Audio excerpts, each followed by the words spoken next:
اعوذ باللہ من الشیطان الرجیم بسم اللہ الرحمن الرحیم قل لئن اجتمعت الانس والجن على ان یأتوا بمثل هذا القرآن وقال الله تبارك وتعالى في مقام آخر إن كنتم في ريب مما نزلنا على عبدنا فأتوا بسورة من مثله وقال النبي صلى الله عليه وسلم قولوا لا إله إلا الله تفلحوا إني نذير لكم بين يدي عذاب شديد صدق الله وصدق رسوله النبي الكريم ونحن على ذلك لمن الشاهدين والشاكرين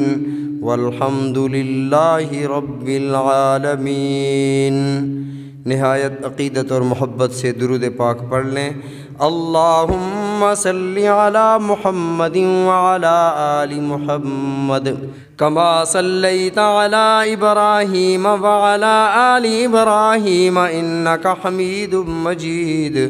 اللہم بارک علی محمد وعلی آل محمد کما بارکت علی ابراہیم وعلی آل ابراہیم انک حمید مجید۔ محترم دوستو، اللہ رب العزت کا بہت بڑا احسان ہے کہ اللہ نے ہمیں مسلمانوں کے گھروں میں پیدا فرمایا، اور سب سے بڑا احسان جو ہوا وہ یہ ہوا کہ ہمیں اللہ کے نبی صلی اللہ علیہ وسلم کی امت سے پیدا فرمایا۔ اللہ رب العزت نے حضرت آدم علیہ السلام سے لے کر حضرت عیسیٰ علیہ السلام تک جتنے بھی انبیاء علیہم الصلاۃ والتسلیمات تشریف لائے، ہر نبی کو اللہ نے معجزہ عطا فرمایا، لیکن وہ معجزہ ان کی زندگی تک محدود تھا۔ کسی نبی کا بھی آپ نام لے لیں، مثلا ہم حضرت موسیٰ علیہ السلام کا ذکر کرتے ہیں۔ حضرت موسیٰ علیہ السلام کو اللہ نے معجزے عطا فرمائے، بڑے بڑے معجزات دو، ویسے چھوٹے چھوٹے معجزات ارسلنا علیہم الطوفان والجراد والقمل والضفادع والدم آیات مفصلات۔ کیا مطلب؟ حضرت موسیٰ علیہ السلام کے جو ساتھی تھے یہ اگر کھانا کھاتے تو کچھ نہ ہوتا، اگر فرعونی کھانا کھانے بیٹھتے تو ان کے پانی میں مینڈک پیدا ہو جاتے تھے، کھانے کے اندر خون نظر آ جاتا تھا، سر میں بالوں میں جوئیں اس قدر ہوتی تھیں کہ گرتی رہتی تھیں۔ پھر ٹڈی دل کا اللہ نے عذاب بھیجا۔ یہ چھوٹے چھوٹے عذاب تھے قوم فرعون کے لیے۔ بڑے معجزات اللہ رب العزت نے حضرت موسیٰ علیہ السلام کو دو عطا فرمائے، ید بیضاء کا معجزہ، عصا کا معجزہ۔ ید بیضاء کیا تھا؟ بغل میں ہاتھ ڈالو، باہر نکالو تو جیسے ٹارچ روشن ہوتی ہے اسی طرح کی روشنی ہاتھ سے باہر نکلتی ہے، پھر ہاتھ بغل میں ڈالو وہ روشنی بند ہو گئی۔ یہ معجزہ حضرت موسیٰ علیہ السلام کو اللہ نے عطا فرمایا۔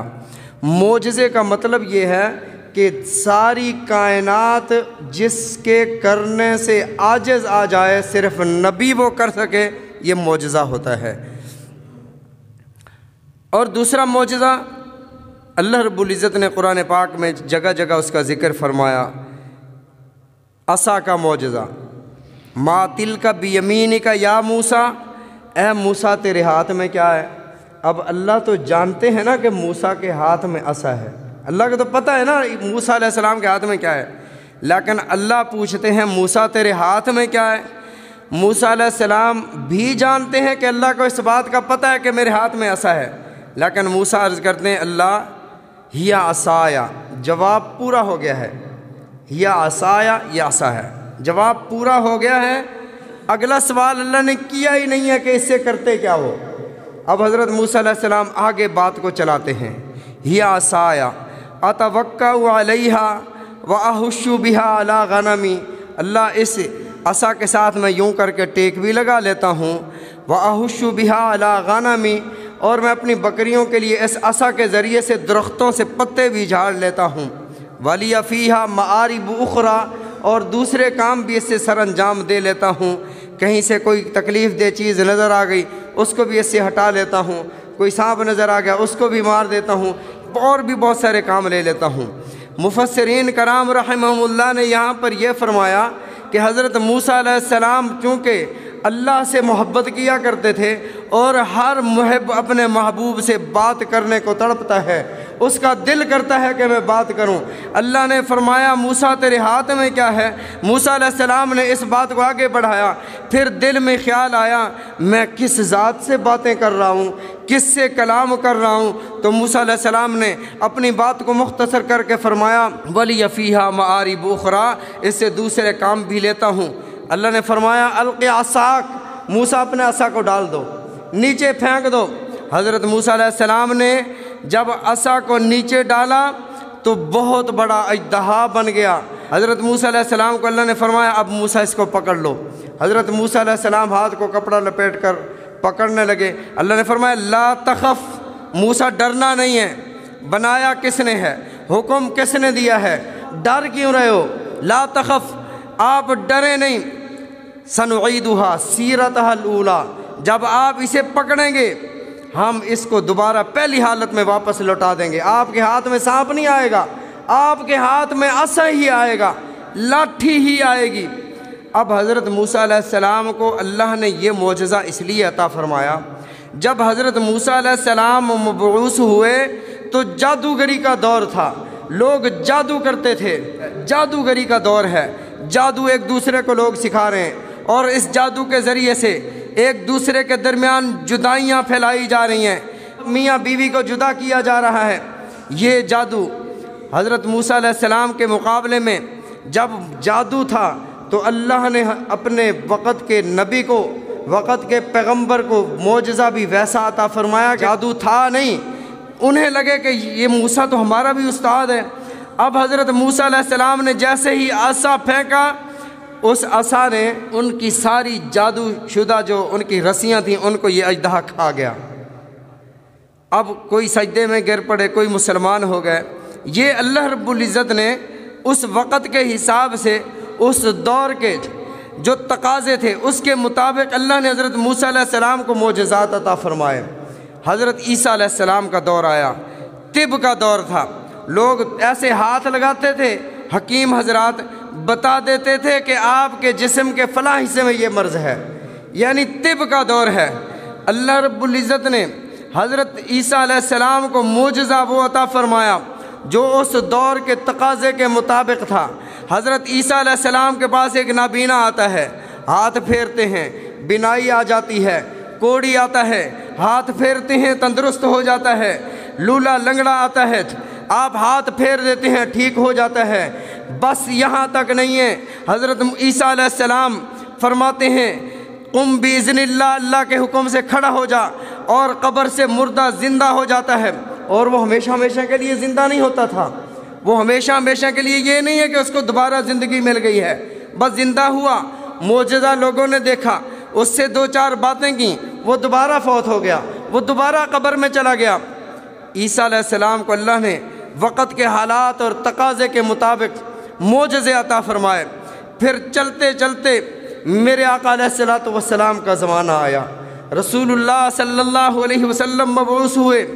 عرب کی حالت یہ تھی، پڑھے لکھے نہیں تھے لیکن ادب کے اندر اس قدر آگے تھے۔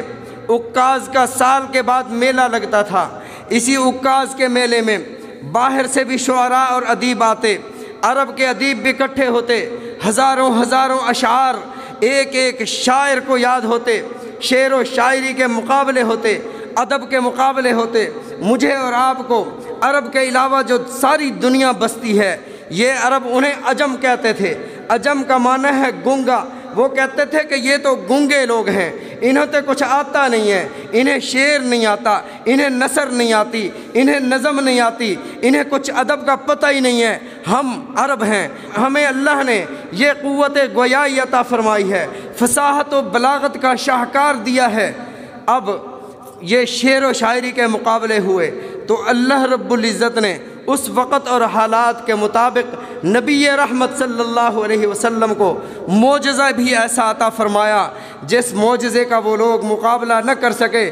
پھر اللہ نے کائنات عالم کو چیلنج دیا، قُلْ إِنِ اجْتَمَعَتِ الْإِنسُ وَالْجِنُّ، اور لوگوں تم جن اور انسان، میں صرف انسانوں کی بات نہیں کرتا، میں صرف عرب کی بات نہیں کرتا، میں صرف قبائل کی بات نہیں کرتا، میں بات کرتا ہوں لَإِنِ اجْتَمَعَتِ الْإِنسُ وَالْجِنُّ، اور جن بھی اکٹھے ہو جائیں، انسان بھی اکٹھے ہو جائیں، کس بات پر؟ قرآن کی طرح کا ایک اور کلام لے آئیں۔ اللہ فرماتے ہیں پھر ایک دوسرے کی مدد کو لگ جاؤ، تم لا نہیں سکتے ہو، اس لیے کہ یہ اللہ کا کلام ہے۔ مقابلہ تو مخلوق کے کلام میں ہوتا ہے، یہ تو اللہ کا کلام ہے۔ تو اللہ رب العزت نے رسول اللہ صلی اللہ علیہ وسلم کو جو قرآن کا معجزہ عطا فرمایا، اور ساری دنیا اس جیسی مثال لانے سے قاصر ہو گئی۔ نبی علیہ الصلوۃ والسلام نے ارشاد فرمایا، انا اعطیناک الکوثر فصل لربک وانحر ان شانئک ھو الابتر۔ آخر میں سب کے راہ آ رہی ہے۔ قرآن شعر و شاعری نہیں ہے، قرآن اللہ کا کلام ہے۔ آپ کو سمجھ نہیں آئے گا کہ بظاہر تو شعر و شاعری کی طرح ہے، لیکن شعر شاعری نہیں ہے، نثر ہے، نثر جیسا نہیں ہے۔ اس کو سمجھنے کے لیے تمہیں معرفت کے دریا میں غوطے لگانے ہوں گے۔ اللہ کے نبی صلی اللہ علیہ وسلم نے ارشاد فرمایا، سورہ کوثر کو لکھ کر بیت اللہ کی دیوار پر لٹکا دو۔ لٹکا دیا گیا۔ عرب کے شاعر آتے ہیں، کھڑے ہو کر دیکھتے ہیں، اور ان کی جبین سے پسینے کے قطرے چمکتے ہوئے نیچے گرتے ہوئے نظر آتے ہیں۔ یار یہ کیسا کلام ہے؟ انا اعطیناک الکوثر فصل لربک وانحر۔ ایک عرب کا شاعر آتا ہے، وہ صرف عرب کا، وہ ایک مکے کا شاعر نہیں ہے، وہ کسی ایک شہر کا نہیں، منایا شاعر ہے، اور وہاں آ کر دیکھتا ہے اور ایک وہاں پر لکھ دیتا ہے، ما ھذا قول البشر، یہ کسی بشر کا کلام نہیں ہے، اس کا کوئی مقابلہ ہی نہیں کر سکتا۔ ہر لحاظ سے، ہر زاویے سے میں نے اسے چیک کیا ہے، یہ کسی بشر کا کلام ہی نہیں ہے۔ تمام انبیاء علیہم الصلاۃ والتسلیمات کو اللہ نے جو معجزات عطا فرمائے تھے، وہ معجزات ان کی زندگی تک تھے۔ حضرت موسیٰ علیہ السلام جب تک زندہ رہے، عصا ان کے ساتھ رہا، ید بیضاء کا معجزہ ان کے ساتھ رہا۔ جب آپ وصال فرما گئے، آپ کا معجزہ بھی آپ کے ساتھ ختم ہو گیا۔ اب بھی اگر حضرت موسیٰ علیہ السلام کی لاٹھی آپ کے پاس آ جائے، کسی کے پاس آ جائے، اور اس لاٹھی کو آپ پھینک دو تو وہ اژدہا نہیں بن سکتی، وہ حضرت موسیٰ علیہ السلام کے ہاتھ میں بنتی تھی، اور کسی کے ہاتھ میں وہ اژدہا نہیں بنے گی۔ وہ معجزے انہی انبیاء علیہم الصلاۃ والتسلیمات کے ساتھ چلے گئے، لیکن حضرت رسول اللہ صلی اللہ علیہ وسلم کو آپ کی ساری زندگی، آپ کا جسم مبارک، آپ کی زندگی کے لمحات معجزے ہی معجزے ہیں۔ امام جلال الدین سیوطی رحمۃ اللہ علیہ نے کتابیں لکھیں، لکھتے گئے میرے آقا علیہ الصلوۃ والسلام کی زلفیں بھی معجزہ، آپ کی آنکھیں بھی معجزہ۔ میرے آقا علیہ الصلوۃ والسلام نے ارشاد فرمایا، انی ارا ما لا ترون، جو میں دیکھتا ہوں تمہیں نظر نہیں آتا۔ میں نماز میں آگے بھی دیکھتا ہوں، اور تم جو نماز کے منافی کوئی کام کرتے ہو، مجھے وہ تمہارا وہ عمل بھی نظر آ جاتا ہے۔ انی اسمع ما لا تسمعون، جو میں سنتا ہوں تم نہیں سن سکتے ہو۔ فرمایا مجھے تو قلم، لوح قلم میں جو قلم لکھتا ہے اس کی بھی آواز آتی ہے۔ جو اللہ نے مجھے قوت سماعت عطا فرمائی ہے، جو مجھے اللہ نے قوت بصارت عطا فرمائی ہے، تم اس کا اندازہ نہیں کر سکتے۔ امام جلال الدین سیوطی رحمۃ اللہ علیہ نے فرمایا، معجزات لکھتے گئے 3000 سے زیادہ معجزات جب لکھ لیے، بالآخر انہوں نے آخری سطر میں انہیں یہ لکھنا پڑا کہ میرے آقا علیہ الصلوۃ والسلام کی زندگی کا ایک ایک لمحہ معجزہ ہے۔ میرے آقا علیہ الصلوۃ والسلام کا چلنا پھرنا، اٹھنا بیٹھنا، محفل خلوت جلوت، سارے کے سارے معجزات ہیں۔ لیکن رسول اللہ صلی اللہ علیہ وسلم کے معجزات میں سے کچھ معجزات اللہ رب العزت نے آپ کے دنیا سے پردہ فرما جانے کے بعد بھی باقی رکھے ہیں۔ کیوں؟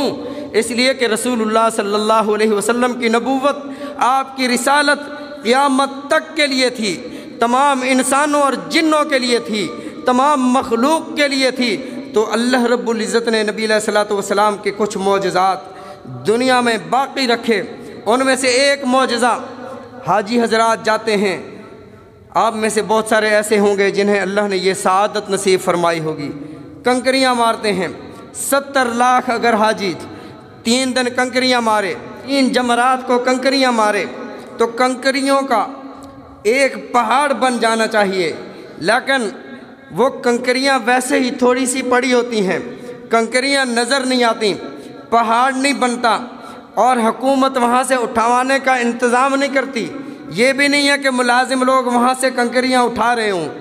اللہ کے نبی صلی اللہ علیہ وسلم سے صحابہ نے یہی سوال کیا، یا رسول اللہ صلی اللہ علیہ وسلم یہ کنکریاں کہاں جاتی ہیں؟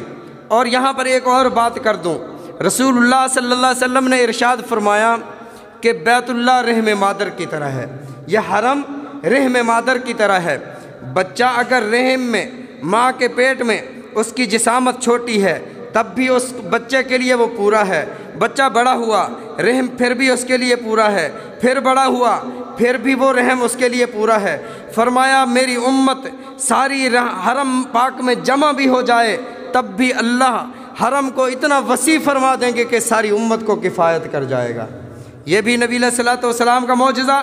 رسول اللہ صلی اللہ علیہ وسلم نے ارشاد فرمایا، جس بندے کی کنکری اللہ کی بارگاہ میں قبول ہو جاتی ہے، جس کا مارنا اللہ کو پسند آ جاتا ہے، وہ کنکری اٹھا لی جاتی ہے، اور جس کا حج جس کی کنکری رد کر دی جاتی ہے اس کی کنکری پڑی رہتی ہے۔ یہ مردود کنکریاں ہوتی ہیں جو پڑی ہیں، اس لیے حکم یہ ہے کہ انہی کنکریوں سے اٹھا کر دوبارہ انہیں نہ مارا جائے، اور کنکریاں نئی کنکریاں لائی جائیں، یہاں سے کوئی بنا کنکری اٹھا کر نہ مارے۔ دوسرا دائمی معجزہ نبی رحمت صلی اللہ علیہ وسلم کا، کائنات میں جہاں بھی آپ چلے جائیں اور جہاں آپ سمجھتے ہوں کہ یہ سب سے بہترین پانی ہے اور یہ پانی خراب نہیں ہو جاتا، چند دن رکھنے کے بعد اس میں پانی کے وصف تبدیل ہونا شروع ہو جائیں گے، یا رنگ خراب ہو جائے گا، یا اس میں بو پیدا ہو جائے گی، یا اس کا ذائقہ خراب ہو جائے گا، لیکن اللہ نے اپنے حبیب صلی اللہ علیہ وسلم کو ایک ایسا معجزہ عطا فرمایا زمزم کی صورت میں کہ ایک تو یہ ختم نہیں ہوتا، لاکھوں لوگ چلے جائیں، لاکھوں کروڑوں لوگ چلے جائیں اور وہاں پر یہ کبھی نہیں کہا جائے گا کہ یار زمزم کا پانی ختم ہو گیا تھوڑی دیر انتظار کر لیں۔ ٹیوب ویل لگے ہوئے ہیں، جس قدر نکالتے ہیں اس سے کہیں زیادہ کنویں میں آ جاتا ہے، اور اس کا ذائقہ تبدیل نہیں ہوتا۔ اس میں آپ سالہ سال پانی کو لا کر رکھ دیں، اس میں بو نہیں پیدا ہوتی۔ اور یہ صرف حضرت اسماعیل علیہ السلام کے قدم نہیں لگے، نبی علیہ الصلوۃ والسلام جب آخری حجۃ الوداع پر تشریف لائے، آپ نے خود جانثار صحابہ بھی موجود تھے جو پانی نکال کر دینے کے لیے ہمہ وقت حاضر تھے، لیکن اللہ کے نبی صلی اللہ علیہ وسلم نے ارشاد فرمایا آج میں خود پانی نکالوں گا۔ زمزم کے کنویں سے میرے آقا علیہ الصلوۃ والسلام نے پانی نکالا، پھر آپ نے اسی ڈول سے پانی نوش فرمایا، بچا ہوا پانی دوبارہ کنویں میں ڈال لیا کہ جب تک یہ زمزم موجود رہے گا میری امت میرا بچا ہوا پیتی رہے گی۔ یہ امت کو اعزاز ہے، جس نے زمزم جس نیت سے پیا اللہ نے اس مراد کو پورا کرنا ہے۔ یہ نہیں ہے کہ بیمار پیے، یہ ہمارے یقین کی کمزوری ہے کہ حاجی زمزم کے ساتھ گولیاں اور دوائیاں کھاتا ہے۔ نبی علیہ الصلوۃ والسلام نے جب یہ ارشاد فرمایا کہ یہ ہر چیز کے لیے ہے، ہر مشکل کے لیے ہے، آپ زمزم جس نیت کے لیے پی لو، بچی کا رشتہ نہیں ہو رہا، آپ کا کوئی مسئلہ پھنسا ہوا ہے، آپ اس نیت سے پی لو، اللہ اس کے لیے اسباب پیدا فرما دیں گے۔ یہ صرف بیماری کے لیے نہیں ہے، ہر معاملات کے لیے ہے۔ یہ زمزم اللہ نے نبی علیہ الصلوۃ والسلام کو بطور معجزہ عطا فرمایا، اور سب سے بڑا دائمی معجزہ اللہ علیہ الصلوۃ والسلام کو قرآن مجید کی صورت میں عطا فرمایا، اور ساتھ اعلان فرمایا انا نحن نزلنا الذکر وانا لہ لحافظون۔ حجاج بن یوسف بے شک ظالم انسان تھا، صحابہ کا اور تابعین کا ناحق اس نے خون کیا، لیکن قرآن کا وہ قاری تھا، وہ مسلمان تو تھا۔ یہ زبر زیر پیش اعراب اس نے لگائے۔ جب یہ لگ رہے تھے تو یہودیوں کا ایک وفد آیا، انہوں نے کہا کہ ہماری بے عزتی ہو رہی ہے کہ حضرت موسیٰ علیہ السلام، حضرت خضر علیہ السلام یہودیوں کی ایک بستی کے پاس آئے، آ کر انہوں نے کھانا مانگا۔ قرآن پاک کے الفاظ ہیں فَأَبَوْا أَن يُزَيِّفُوهُمَا فَأَبَوْا أَن يُزَيِّفُوهُمَا، انہوں نے ان دونوں کو کھانا دینے سے انکار کر دیا۔ یہ بدنامی ہے ہماری کہ ہم نے انہیں کھانا نہ دیا، آپ حضرت اتنا کر دیں، فَأَبَّوْا ہے نا، نیچے والا نقطہ اٹھا کر اوپر لگا دیں، ایک اور نقطہ بڑھا دیں، یہ بن جائے گا فَأَتَوْا أَن يُزَيِّفُوهُمَا، معنی بن جائے گا کہ ان بستی والوں نے ان دونوں کو کھانا دیا تھا، آپ جو مانگے ہم دیتے ہیں۔ حجاج بن یوسف نے کہا میں قاتل ضرور ہوں لیکن میں اسلام کا غدار نہیں ہوں، اندر گیا، تلوار نکالی اور وفد کے وفد کو قتل کر دیا۔ اور یہ حجاج بن یوسف نے اپنی طرف سے نہیں کیا، یہ وہ قدرت اللہ کی کروا رہی تھی جس قدرت نے کہا تھا انا نحن نزلنا الذکر وانا لہ لحافظون۔ آج قرآن نبی علیہ الصلوۃ والسلام کا یہ جو معجزہ ہے یہ ایسے باقی ہے، قیامت تک باقی رہے گا۔ پھر اللہ کے نبی صلی اللہ علیہ وسلم نے ارشاد فرمایا قرآن پاک کو جنت میں جنتی تلاوت کیا کریں گے۔ یہ نبی علیہ الصلوۃ والسلام کا وہ معجزہ ہے جو کبھی ختم نہیں ہوگا، اور اس معجزے کی ہم بڑی ناقدری کر رہے ہیں۔ آپ بتائیں سالہ سال گزر جاتے ہیں، ہم قرآن پاک نہیں پڑھتے، تلاوت نہیں کرتے۔ وہ کس نے کرنی ہے تلاوت قرآن پاک کی؟ کس نے اسے پڑھنا ہے؟ کس نے عمل کرنا ہے؟ اللہ تعالی ہم سب کو سمجھنے کی توفیق عطا فرمائے، نبی علیہ الصلوۃ والسلام کے فرامین سمجھنے کی، عمل کرنے کی توفیق عطا فرمائے۔ وآخر دعوانا ان الحمد للہ رب العالمین۔